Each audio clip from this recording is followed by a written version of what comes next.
2009 yılı 5. iyul Ürümçide yüz bergen qırğınçılıqның 14 yıllık xatir günüdə dünyanın hər qaysı joylarida turli xatirlash faoliyatları ötküzüldü. Cümleden Uygurlar toplaşıp oturaqlaşqan Türkiye ve Amerikada namoyish, resim ko'rgazmasi ve axborot e'lon qilish yig'ini ötküzüldü. İstanbulda Sharqiy Turkiston Tashkilotlar birligining uyushtirishi bilan Xitoy konsulxonasi atrofida namoyish ve axborot e'lon qilish faoliyati ötküzüldü. Amerika Uyg'ur birlashmasining uyushtirishi bilan Washingtonda o'tkazilgan rasm ko'rgazmasida Xitoyning yig'ilish lageriga qamalgan Uyg'urlarning rasmlari ko'rgazma qilinib, Xitoyning irqiy qirg'inchilik jinoyati fosh qilindi. Shundaqla Oqsaroy oldida namoyish o'tkazildi.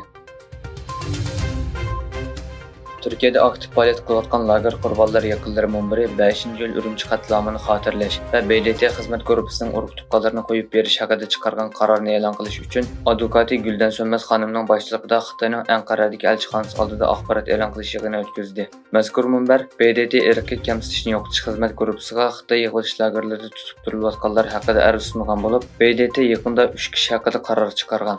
Faoliyatchilar BDT'ning qarorini Xitoy jalla Xi Jinping yetkazib berish uchun Xitoy elchixonasiga topshirmoqchi bo'lgan bo'lsa-mu, lekin elchixona qabul qilmagan.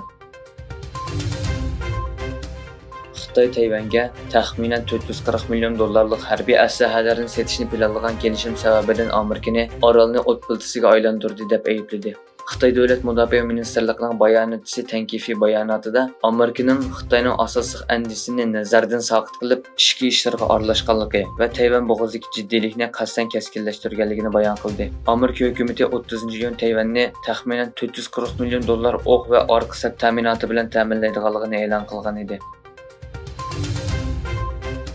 Xitoy doiralari Rossiyaning Tinch okean flotining ichki urush paraxodini kutib olgan. Rossiyaning Shanxay portiga yetib kelgan urush paraxodlarining Xitoy bilan birlashma manevr o'tkazishi mo'ljallanmoqda. Xitoy davlat televiziya stansiyasining xabariga qaraganda, Gromki va Sovrishini nomli urush paraxodlari 5-iyun Shanxaydagi portga to'xtagan. Fransiyaning Shimoliy Afrikadagi sobiq mustamlikasi bo'lgan Aljeriyada fransuz tili va uning ta'sirini tuvallatish tirishchanliklarining biri sifatida doirlarning sentabrdagi yangi o'qish yilidan boshlab Aljeriya universitetlarida fransuz tilini ingliz tiliga almashtirishga tayyorlik qilayotganligi xabar qilindi. Xabar qilinishicha, 7-oyning 1-kuni Oliy ma'rif ministrligining bosh kotibi universitet modellariga xat avatib, yozliq ta'tildan burun pedagogika guruhi tashkillab, ingliz tilini o'qitish tili sifatida qabul qilishga tayyorlik qilishini talab qilgan.